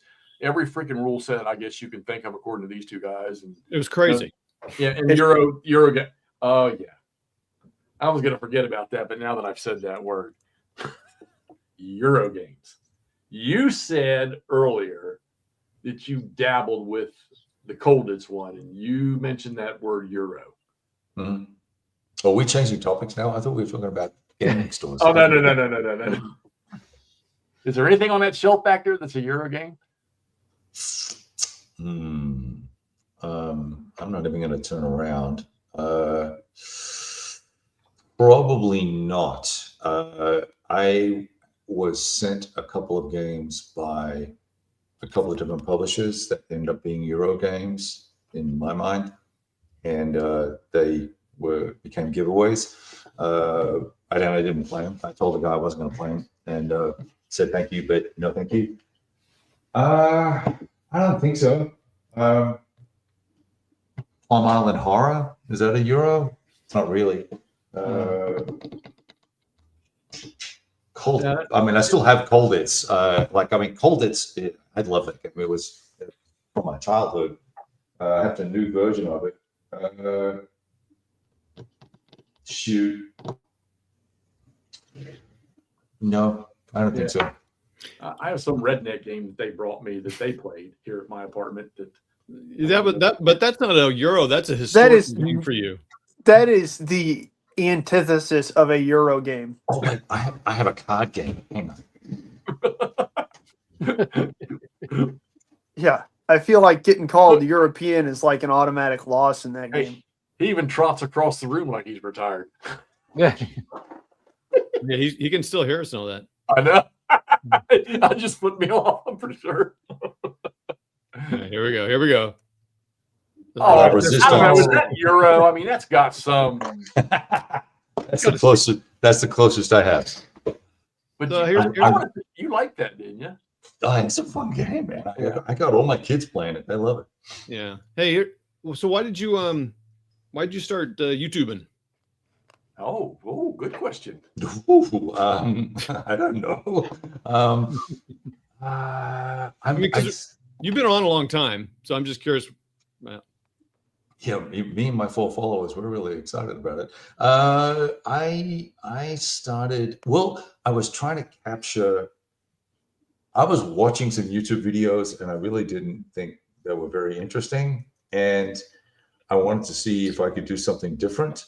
And I started, I think I was there before you. I I started doing stop motion stuff because I thought it was really cool and exciting. Cool. And once again, it was story, right? Narrative, and then someone. And so I was doing these videos and showing my hands, right? And finally, I turned the camera around at some point because I'm not really very. And that's when the female followers started showing up. Dude, I had 2% female at one point. Now it's down to 0. Was one of them the girl from the hobby store from way back when? Heidi. Heidi. With her pink cashmere sweater and everything. Oh my God. You wouldn't believe it. She's just a classic Bavarian beauty. Anyway, I don't even know what a Bavarian beauty was. I married one of them at one time. Well, good. I'm glad I avoided it. Sounds like it didn't work out. I don't know. I turned the camera around and this guy goes, "Oh, that's really cool that you're actually talking to us instead of just having your hands talk to us." And I was like, "Okay, well, maybe I'll just do this." And I've done a lot of experimentation with video and tried lots and lots of different things, and tried scripting and non-scripting, and now, as you know, I just turn the camera on and talk, and if it's good, I keep it, and if it's bullshit, I don't save it. Or share it or whatever. So, well, I do like. I mean, there's a few of us that do that. Just kind of get on there, just talk. You're just talking about your game. You're just talking about extemporaneous conversations. I think this is more natural. I love the fact that some guys can organize weekly shows and they have a topic and they've obviously got a whole calendar, and that's good for them. That's not me. That's like, I can't even right now. I'm trying to work out what game I'm going to play next, and it's whatever's probably going to either come in the mailbox in the next 2 days or something I just go, "Oh, the hell with it. Let me put it down." Right? I mean, I don't know. I watch Gimpy stuff. Gimpy's he's got a system down. All right. But I'm like what Todd said. I'd rather have somebody just turn the thing on, tell me about what happened, or maybe you're just explaining a mechanic that was. I like that approach. I would like to think that gamers out there, that they like that. I mean, I don't mind. My biggest video is still the rules thing I did for GBACW 5 years ago, and I still get people say, "Man, I started playing this because of that. I just started watching it the other day." Oh, that's cool. And if I can help one of these developers or help, push a game, or I can help a player that is afraid to get into a game system. Exactly. I feel like I've done something right. I mean, right. I don't want to. I can't. I think the only editing I do is if I play a game like a squad leader game and it's 4 or 5 turns, and I just shoot a quick video after each turn. And Todd does a lot of that. I might wait till I'm done playing and then I'll just sort of clip all them together. But I'm not doing any editing or merging and shot. I can't do that. I don't have the patience. Oh no. So I used to, right? So I used to edit. I had headers and music and all that, and cut scenes and artwork and arrows and all that. And it's all fabulous. For every minute of video, it's 5, 10, 15, 20 minutes. And if you're doing stop motion, it's an hour. It's an hour per minute is how it works out. So you do a 10-minute video. Well, so I'm 62, right? I'm going to be dead before I get through half my game. So that's why I stopped all that shit. And I just push the button and play. And you're right. You're right, though, Hexy. The best thing, when I was on BGG before they banned me. For the 5th time. Well, now I told them to piss off and delete all my stuff. But I would get people message me privately and go, "Hey, you got me into GBOH or to Lock and Load or to OCS or your tutorials." Like, "Oh, dude, I don't do tutorials, but whatever you watch, just please go read the rules," right? Because but if you can help someone, that's awesome. And helping publishers, of course, I love doing that. Yeah, I agree. There's nothing more that grabs me. And you're a good example of it. Todd does it. I've seen Todd do it. Camp, he doesn't know he does it, but he does. There's nothing more that I find more interesting is, you flipped your phone on, you had just a little, maybe one engagement that happened, or you were trying to throw, tanks down a road, bust this guy out of the way, and keep moving. And you're talking. It's funny because you're talking through the mechanic. So we're trying to execute this. We got to make sure that we have the fuel to get this. We have the ammunition. We'll move this guy down and remove this guy to the flank. And God damn it, fuck this. What? That is great. I love it. Just breaks up what you were doing. And it's one of those things that, I mean, I might turn my back because you ramble for 2 or 3 minutes and look at something else. Then all of a sudden you pop that little comment in there out of the blue. And I'm like, I'm right back on looking at what, okay, wait, what did he screw up? It's great. I mean, I'm never not going to tell people, and I think we've been telling them for years. Todd, I've told them for years. Who gives a shit if you screwed it up? Just keep going. Right. I mean, maybe if you're at the beginning of a small game with a few counters and you want to reset, that's fine. But you know what? Sure. Make a note, catch it the next time. And to me, I think I don't know. I don't comprehend the resetting of games, but I do comprehend. You know what? Hey, make a note that I boo-booed this, and let's make sure. And I guarantee you, Todd, how many times have we had a rule where we screwed it up, made a mental note, and we still screwed it up again, and then we screwed it up again, and then we screwed it up again? Yeah, right. Because now you've reinforced the bad choice, and so you just keep playing it that way. Yeah, that happens a lot. I mean, at the end of the day, we're here to play the games and enjoy them. And we need more whiskey. Yeah. Oh yeah. Yeah. Hey, and I don't mean the drink. I mean the dog. Mean the dog. Yeah, exactly. Come on, whiskey. Let's get this. Let's get our own show some views. Oh, come here. Come up, baby. Yeah, he's. Oh. Yeah. There you go. Yeah. There you go. Look at that guy. That guy's Who's a good boy? Who's a good boy? He's like, get me off here. Go on. He's in my chair right now. He's taken over my damn chair. So, there were a couple of questions. Someone asked about playing all the games, all the scenarios, and look, I don't. I've learned. I like to learn systems, and then if there's enough meat on the game, then I'll play more of it. But usually, I like to play the campaign and just move on. Yeah, I was saying, you're not a scenario guy, I don't think. Oh, well, other than the games like Tactical and stuff like that. Sure, yeah. Oh, I see what you're saying. Oh, just real quick, I did a little research here. Your first, so my first video was October 26th, 2010. 2010. Oh, you beat me. No, I didn't. Your first video was July 28th, 2010. Oh, wow. Okay, so same year. Yeah, so it's crazy. And I just, for fun, my most popular video is I did a Blitzkrieg Commander walkthrough. Is it? Where I got 15,000 views. We'll get to that in just a minute, Andrew. Where I got 15,000 views. I know what mine is. Go on. Box Repair Quickie, 28,000 views. No, 29,000 views. I'm like, are you kidding me? I mean, can you? Someone commented on that 2 weeks ago. They're like, dude, I come up with this is a great idea. It's like, that's okay, awesome. Thanks, man. I mean, that was something I literally turned the camera on. I was like, you know how you can fix it. You can fix it like and this. then you're just to go down. Your next one, your second one, 1d6 die trial. So you're trying out those metal die. Yeah. 17,000 views. I love that video. And then the third place one is the Lock and Load demo game part 1.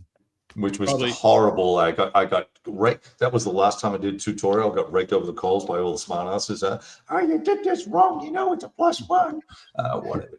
Right. So that's the last time I did a tutorial. So Kev, just so you know, my most popular video. What's yours, bro? Is on my Todd Reed personal channel, where I assembled the Stiga 2000 ping pong table with my then 10 or 12-year-old because he saved his money and bought it, and I assembled it. 78,000 views. And it's done, like you said, it's been fun watching it go around the world as they've released it around the world. So I used to get comments from the US, and then I started getting them from, Australia and then Indonesia. And then anyway. It's just bizarre. It's bizarre what people like, right? I used to try and tune myself into what people liked, and then I realized that everyone's so fickle and the audience changes over time, because I went from 500 subscribers. I think I've got like 5,000 or something, or whatever it is. But it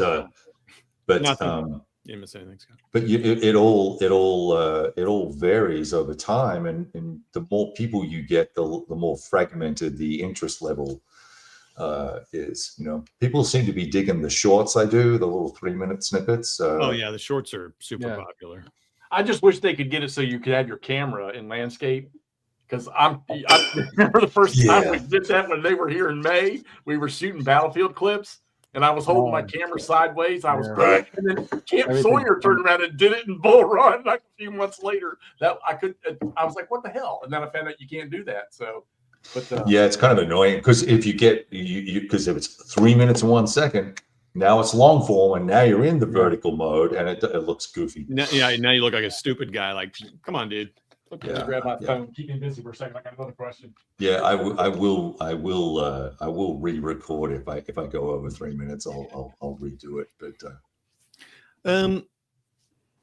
yeah, so TCS is one of those games like BCS actually, where I have tried many times to do that. I feel like you and I played TCS one time. I've played BCS with so many people, and I'm just like, all right, I don't know why they don't stick, but I got this magazine. I feel like it might help. I'm probably gonna have Rich, my local guy, and Scott's offered to help me. Scott Rowland, who just popped on.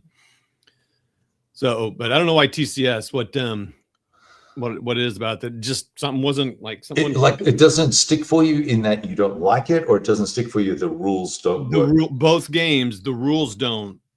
Something like I don't get what I'm supposed to do here. I don't know.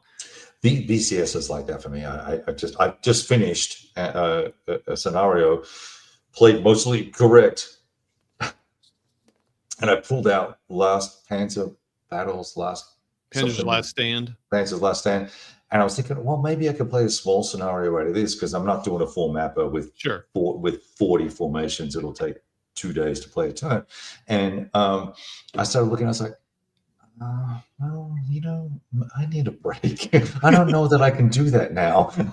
I'm scared. And it's like, there's only 7 pages of special rules, but I know that those special rules really stretch the system. Yeah, that's a different one. I'm going to hurt my head. I don't want to do that right now. They got somehow they do the command differently or something. Yeah, it's all different.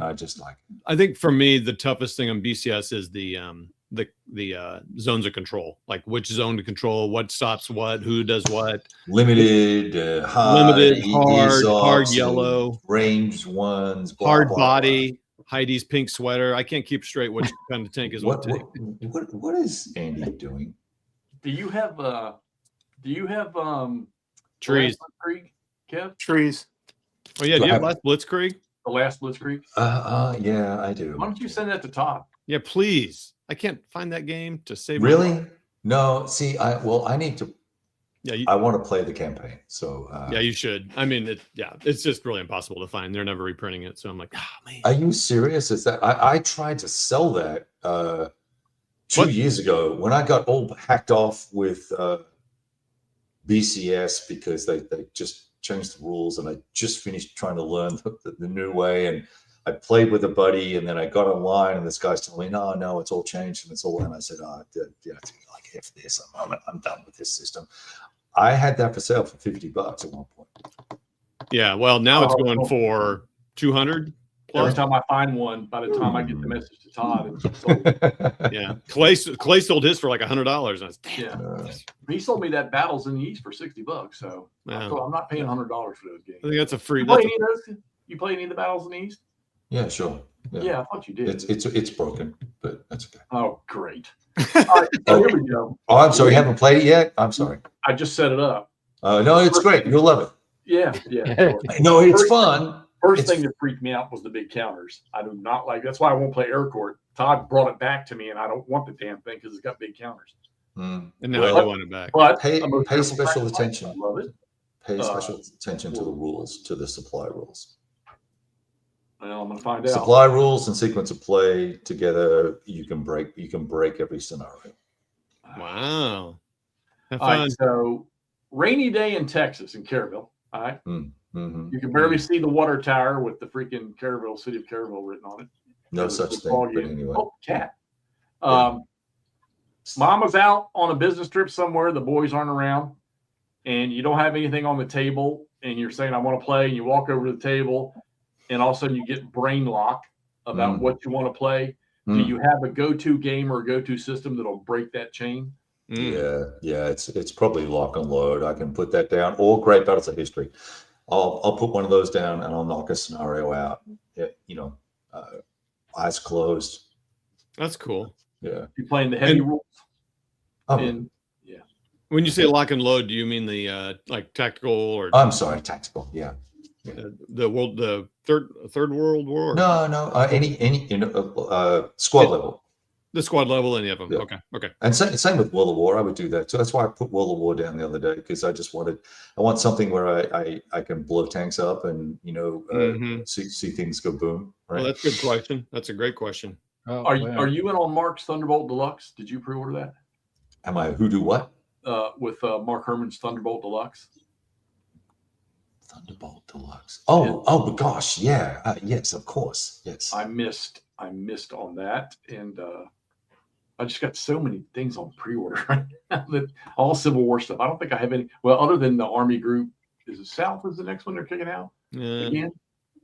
It's Typhoon. It's South. It's Yeah, South. Because North is out. Mark, I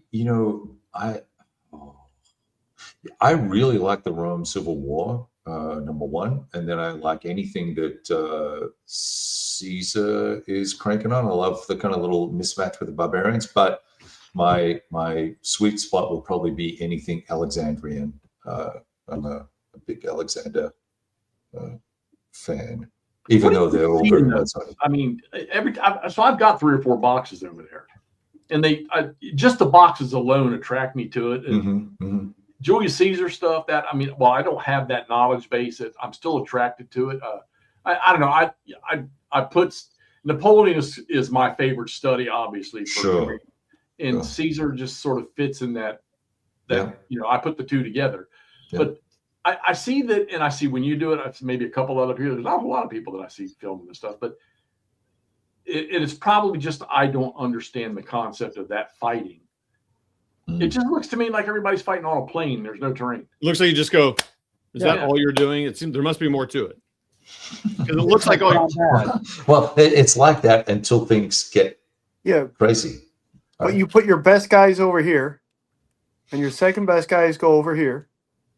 I'm not fucking with you. Like, you're right. This is Julius Caesar's thing. Your best guys go over here.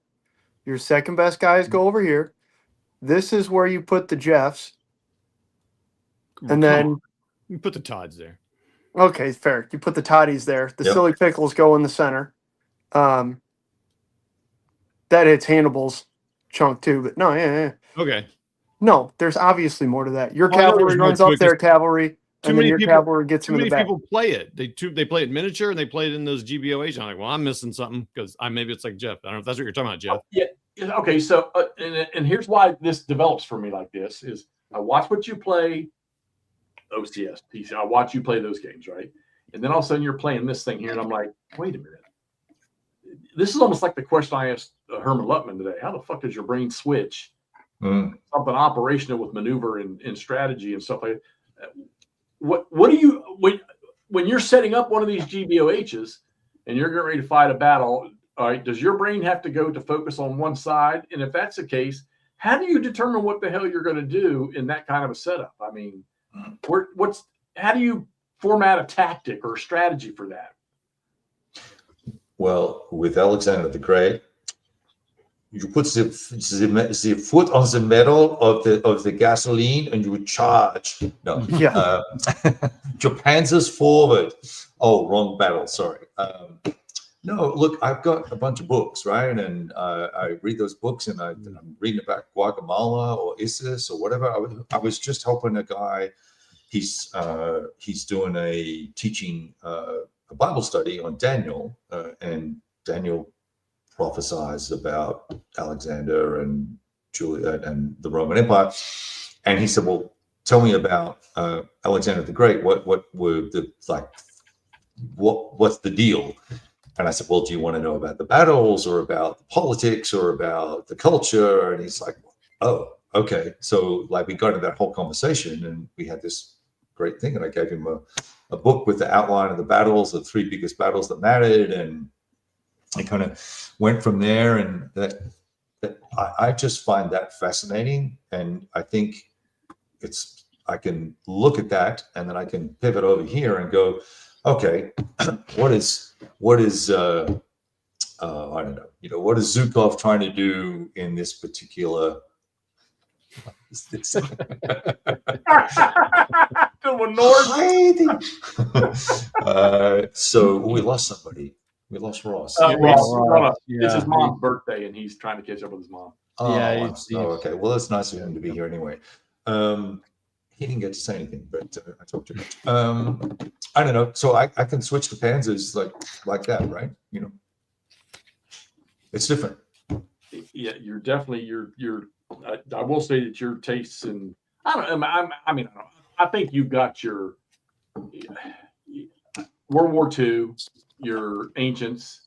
You seem to be you're pretty dedicated to those. You'll throw in a little today type stuff. Yep. And inside, I got to admit, some of the more concurrents or some of the more today type stuff, like I think everything from like your Ranger, playing Ranger, which, and Cece was asking earlier about that, about your write ups and stuff. And right. I like to think I get the email when you write something new, and I read it. I read your story in my email. Oh, I'm sorry.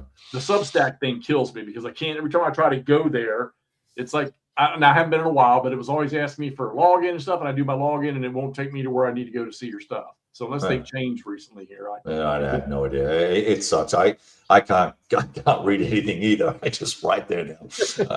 But your stories are definitely, people talk about the narrative, which I've never been the narrative guy, which I probably should be, but you are telling a story. And I'm just curious, when you're on some of these write-ups you do, is this stuff that are you creating some of the stuff off gameplay, or are you just writing a story? It's 100% gameplay. Okay. Which is it's really 100%. Cool. It's so if my favorite character dies, it kind of sucks, and the story probably doesn't get written, or it ends really abruptly. It's because it's all the die rolls and all the particularly that's why Lock and Load is so great, right? Because you got the little hero counters, and you got leaders, and you've got someone to pivot off of or focus off of. And I'll grab the leader counters from World of War 85. I don't use the rules. I don't care about leaders in platoon scale, but I use them as my what's the word? I'm not metaphor, foil to present the narrative or whatever. Anyway, well, I got news for you. Some of your stuff that you write, it takes me back. Oh man, okay, cool. So it's some of the stuff you're putting there is kind of, not everything but there you'll hit on something, and then it's just like the relationship from maybe an NCO to a soldier, or under or a platoon leader or something down. Right. It's really cool, and I do, and it's even nice because the other day you released one, and I was sitting at work and I'm fucking pulling my hair about trying to figure something out, and I look over at my phone and my email, and I'm like, oh. Fuck what I was working on for 911. Look at the shit on my phone and see what's going on. And it's good. I hope you keep doing it. Like I said, as long as I can keep reading my email, I can't respond, but as long as I keep reading my email, it works for me. And I'm not a reader. In my opinion, all game rule books should be pictures. So there you go. Right.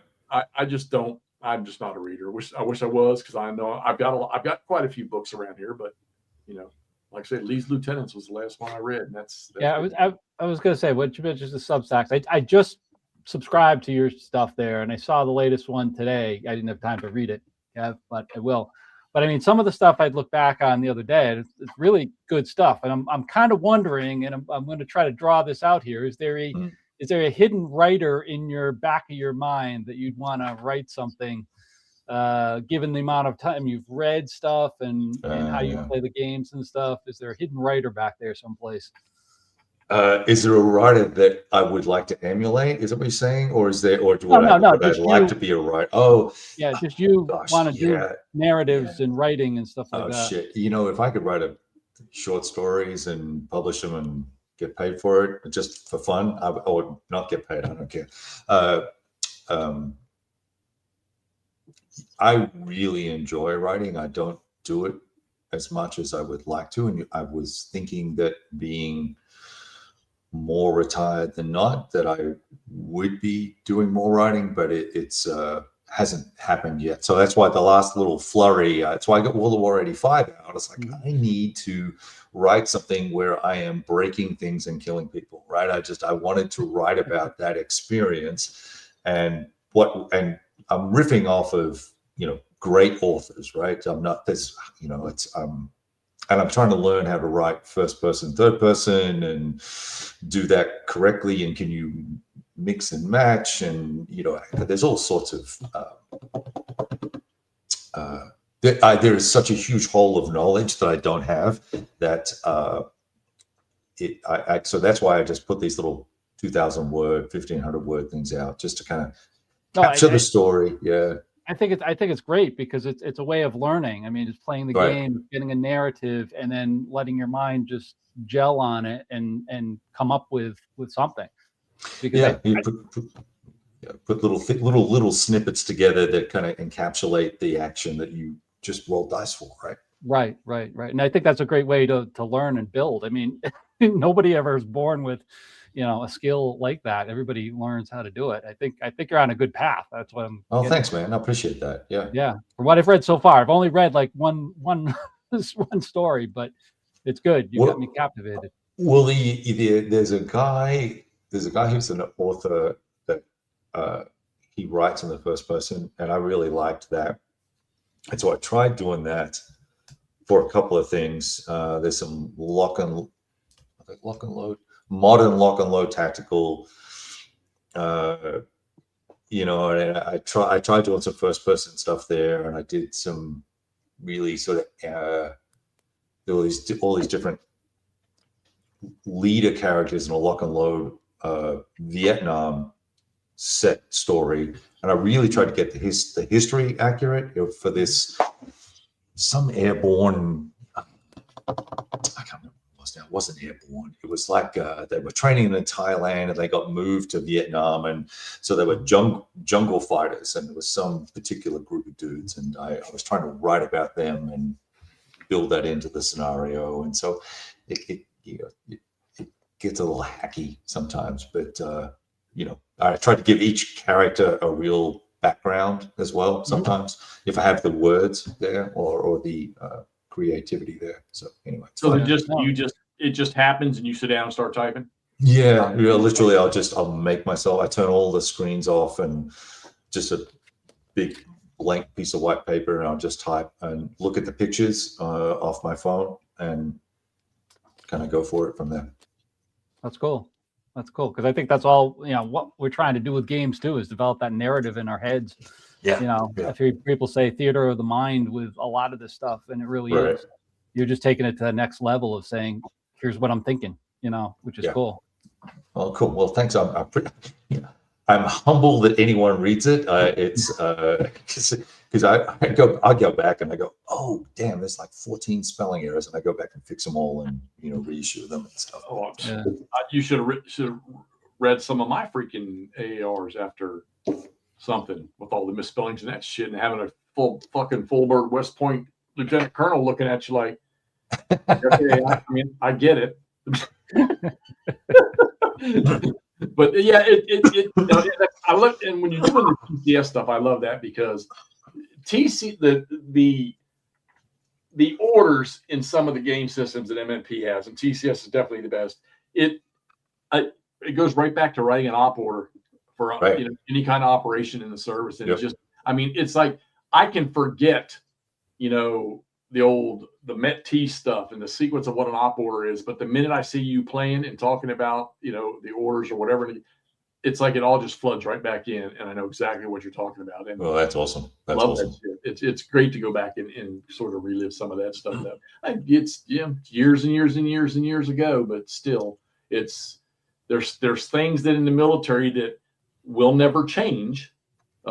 Maybe they buff something up a little bit or turn something down a little bit, but the evolution is not as overbearing with certain things in the military. And you're doing that stuff is great. So, Well, you know what's interesting is so we're playing this play by email GCACW game, and I'm playing against the two leaders on the other side that were representing McClellan. Were retired colonels from, I think, the Norwegian army or something like that. And so they built their Warno, and then they had Frago, Frago 0, Frago 1. And so we finished. So I've got those, and I got their situation assessments and courses of action and all this sort of stuff. And they've got all their phase lines and names and things. And so I sent them my situation assessment and our plan. Very different, right? I've got three or four arrows on the map, splitting Longstreet's forces up 3 different ways, and Jackson was going to hold Frederick, and these guys had phase line Alpha and phase line Alpha B and objective. What was it? It was. Frederick, it was Moscow, Berlin, and like Edinburgh or something like that, and just this whole like super detailed. And we had them.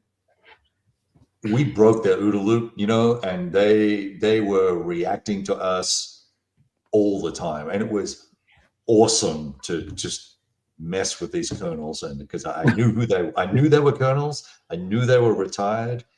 And because they were retired, I knew that they didn't make general, right? They didn't get up the food chain. So you knew they were super conservative dudes and they weren't going to take any risks. And so I think we did a fantastic job. We didn't win, but we did a fantastic job as the reps.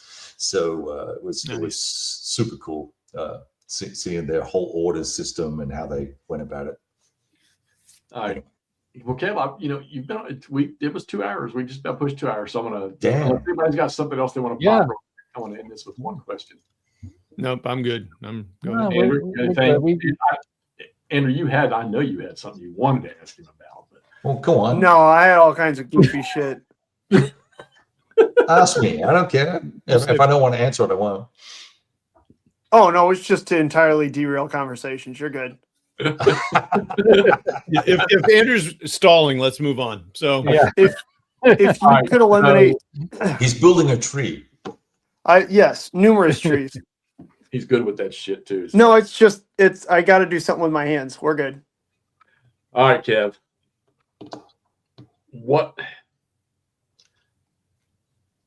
There's all kinds of shit on the hit list for P500s, pre-orders, whatever.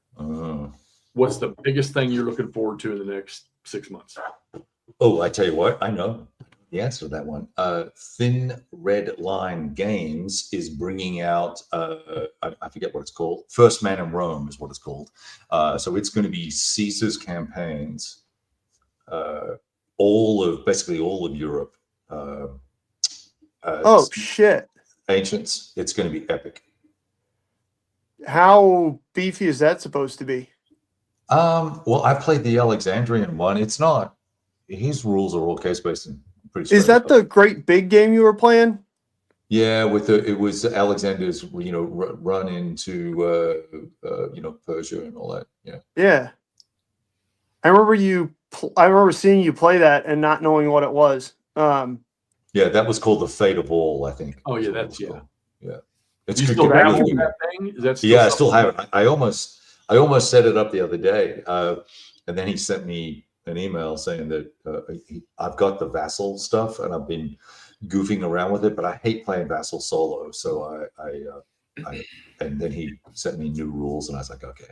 I'm glad you said that, because if it weren't for doing what I do with camp on Thursday and Saturday, I try to play some of my stuff solo now on Vassal, and I did with Kernstown. I kind of rolled through Kernstown, but I didn't. I find it struggle like last night. I started playing Second Winchester, and I executed the first turn. There was no combat yet. Everybody was on the move, and then I was done. And I turned it off, saved it, and went up. When Camp and I on Thursday and Saturdays, we'll try to get 2 turns in. It depends on where we are in a game. Like with our Wilson's Creek one, it's that the Blind Swords is a little slower than Mark's Army of Potomac, so it's a little harder to get as much done. But still, I'm having a blast doing it. I haven't conquered the solo vassal yet. So, and, maybe one day if you ever get off your damn high horse and stop playing Army Group South and shit with me and walk away, maybe we can try that again one day. Whoa. Fuck that. He's going to be too busy playing Caesar with me. Fuck off, Jeff. So is that? I'll play with both of you, and you quit first, bitch. Don't be talking. Is that? We all knew Kev who quit that game. We all knew. I was looking at that today, and I kind of want to. I get the surge. I want to get that out and go through a scenario or something. I'm happy to do it anytime. You just let me know. Yeah, now you're a big old vassal dude, Hexy. You can do it. Yeah, you're a boss. And Mark Herman, when that Mandami guy, if it's safe to come up, let me know. I'll come up and we'll have some. What are Muslim people eat? I'll have some of that.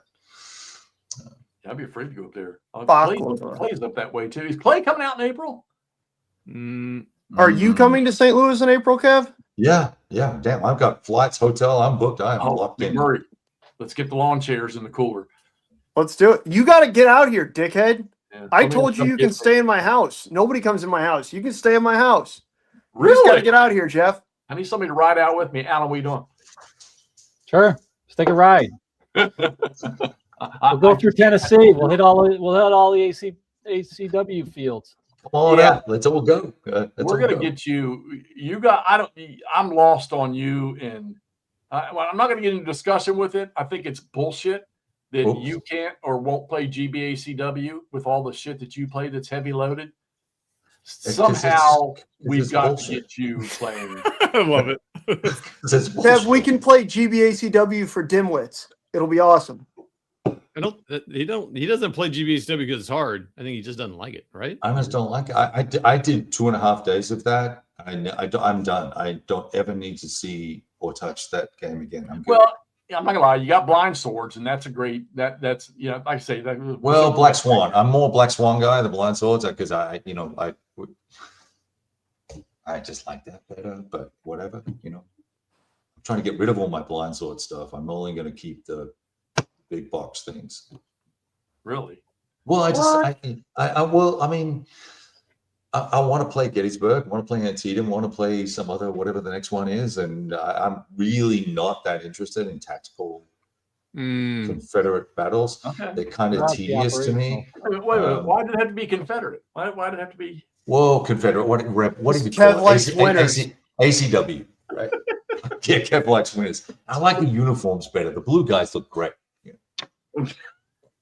You're from Texas. Oh, fuck it, Jeff. Kev, man, I do really appreciate you coming on here and doing this with us tonight. He's from the Empire. We talk about it all the time. We're really not sure what we're going to say. We have a few things in mind, but then once you start opening up, or we have the questions start to come out, and it's cool to find out. So 5 years now that I've been back or started doing this stuff with YouTube, and I've known your names before that actually, but to find out so much more about you, some of the little hidden things about you, and I mean, come on, I think most of us in here, we know what you like to play and stuff like generally, but just to hear some of the little smaller tidbits that maybe somebody doesn't know about, and just get a little bit of your history and finding about how you got started. I think that's awesome. There you go. There's your next write up. You can sit there and write that shit up on your Substack about what you fed to us tonight. And I hope you guys have a good old time in April. It is April, right? When y'all are in St. Louis? Yep. And I know that Camp and I in June, we're going to be down at Harper's Ferry. A couple of guys in here watching down. And Kev, y'all think about October coming up to Gettysburg. You're retired. October 19th. Who knows? You want to drive up to Missouri? I'll drive out there with you. Yeah, because Todd's not coming. That's the only reason why McMurray's not headed this way. I'm not driving to Missouri. I don't even know how far that is. That's not happening. It's a couple hundred miles. It's closer than Pennsylvania, buddy. It's kind of on the way. But I think Mark Herman, he's going to try to be out there too. He's going to have tour guide Phil with us. So that'd be awesome. I think we're going to have a few more people than I was always worried about. Is this? Oh my God, are we going to have a fucking wagon train of people driving around Gettysburg? Yeah, dude. I ain't written no goddamn bus. That's just not going to happen. So I figured we might have 4, 5, 6 cars just riding around, but we're just going to have a good old time. I know you people that travel from far away, one day doesn't make sense, but who knows? Maybe you're going to take a few days vacation and spend it at Gettysburg, and you can spend one day with us. So but we're going to do that. That's going to be big fun. But hey, good stuff tonight. Again, thank you for coming on here, everybody Awesome. out there. Thanks, guys. Great If you have any questions. questions, you can post them in the comments, and maybe he'll get over here and look at it and give us a thumbs up and answer some of your all's questions. I don't know. We'll see. Yeah, But, Kev's good people. Yeah, Peace out. yeah. We'll give him that tonight. He's good people tonight. Oh, shut up. Him after we get off here. So. Oh yeah, Kev, appreciate you being in this industry, man. I really do. And everybody That's out all there, good. thank y'all for showing up tonight, and we'll see you all the next time we pop live, which I don't know what we're going to do yet until I'm off call, which is Wednesday. And I'm sure Alan and I will get back to it next Thursday doing something. So see y'all later. Yeah, at least. Yep. See you, everybody.